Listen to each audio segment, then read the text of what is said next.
நடைபெற்றது. இதை பல ஆண்டுகள் மக்கள் மனுக்கள் மூலமாக அதிகாரிகளிடம் கொடுக்கும் எவ்விதமான ஒரு நடவடிக்கைகளும் அதிகாரிகள் மத்தியிலிருந்து வரவில்லை. இதை கண்டித்து 2023ஆம் ஆண்டு மக்களை திரட்டி ஒரு போராட்டம் நடத்தினோம். அந்த போராட்டத்தில் அதே வருடம்தான் நட்டாலம் கிராம அலுவலகம் முன்னால் ஒரு சத்தியாகிரக போராட்டம் நடத்தினோம். அதிலும் முடிவுகள் வரவில்லை.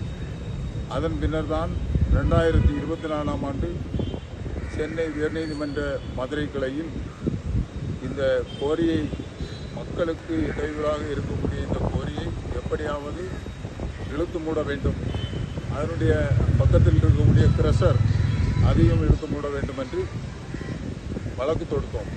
வழக்கினுடைய இறுதி முடிவு 16/9/2024 அன்று வெளிவந்தது. இப்போ அந்த குவாரியை சுற்றணும் வீடுகள் அதிகமாக வீடுகள் என்னென்ன 300 மீட்டருக்குள் கிட்டத்தட்ட ஒரு 100க்கும் மேற்பட்ட வீடுகள் இருக்கின்றது. அதில் 3 லட்சம் முதல் 60,000 லிட்டர் கொள்ளளவு உள்ள 3 நீர்த்தேக்க தொட்டிகள் இருக்கின்றது. 2 பெந்தகோஸ்து தேவாலயங்கள் இருக்கின்றது. ஒரு CSI தேவாலயம் இருக்கின்றது. அங்கன்வாடி கொண்டிருக்கின்றது. சரி, இந்த குற்றச்சாட்டெல்லாம் நீங்கள் வந்து ஒரு 10 தடவைக்கு மேலே கொடுத்துட்டீங்க. அரசாங்கத்திலிருந்து என்ன மாதிரியான தடவைக்கு மேற்பட்ட மறுக்கள் விடுறோம். என்ன பண்ணியிருக்காங்க? அரசாங்கத்திலிருந்து எந்த விதமான ஒரு மேல் நடவடிக்கைகளும் இல்லை. தொடர்ந்து குவாரி இயங்கிட்டு இருக்காங்க. ஆமாம், குவாரி வந்து என்ன செய்யாங்கன்னா நைட்டில் வந்து 12 மணிக்கு தான் ஆரம்பிக்கும். இப்போ நிரந்தரமாக வந்து கல் உடைக்கிறதில்லை. ஒரு 4-5 வெடி இடையில வந்து கல்லுகளை உருட்டி போட்டுக்கிட்டு அந்த சத்தத்துக்கு இடையில 4-5 வெடிகள் வச்சு கோரி செயல்பட்டுக்கிட்டு தான் இருக்குது.